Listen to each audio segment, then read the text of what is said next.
আসসালামু আলাইকুম বন্ধুরা, আপনি কি হোয়াটসঅ্যাপে নতুন নাম্বার অ্যাড করতে চাচ্ছেন? তাহলে সম্পূর্ণ ভিডিওটি দেখুন। প্রথমে চলে যেতে হবে হোয়াটসঅ্যাপে। তো হোয়াটসঅ্যাপে যাওয়ার পর নিচের দিকে সবুজ একটি আইকন দেখতে পারবেন, প্লাস চিহ্ন দেওয়া। সেই আইকনটিতে ক্লিক করতে হবে। ক্লিক করলে এরকম একটি ইন্টারফেস আপনাদের সামনে আসবে। তো এখান থেকে উপর থেকে 2 নাম্বার যে অপশনটি রয়েছে, নিউ কন্টাক্ট, তো এই নিউ কন্টাক্টের উপর ক্লিক করে দিতে হবে। ক্লিক করলে এরকম একটি ইন্টারফেস আপনাদের সামনে আসবে।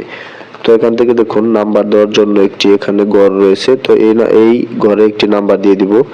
নাম্বার দিয়ে দেওয়ার পর আমি যে নাম্বারটি সেভ করতেছি ওনার নাম আমি এখানে লিখে দিব। যেমন আমি এখানে নাম লিখে দিলাম। লিখে দেওয়ার পর সিম্পলি নিচের দিকে একটি সেভ বাটন দেখতে পারবো। এই সেভ বাটনে ক্লিক করে দিতে হবে। তো এই সেভ বাটনে ক্লিক করে দিলে নাম্বারটি সেভ হয়ে গেছে। তারপর সেভ হওয়ার পরে নাম্বারটিকে আমরা খুঁজে বের করতে উপরে যে সার্চ অপশন পাবেন, তো এই সার্চ অপশনে আমি যে নাম লিখে নাম্বারটি সেভ করলাম সেই নামটি আমি এখন লিখব।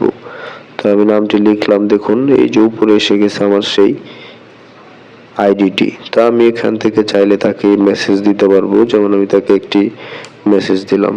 তা আপনারা চাইলে এভাবেই সহজেই হোয়াটসঅ্যাপে নতুন নাম্বার যোগ করতে পারবেন। ভিডিওটি ভালো লাগলে লাইক দিন, কমেন্টে আপনার মতামত জানান এবং এরকম আরো টেক টিপস পেতে চ্যানেলটিকে সাবস্ক্রাইব করে রাখুন। ধন্যবাদ।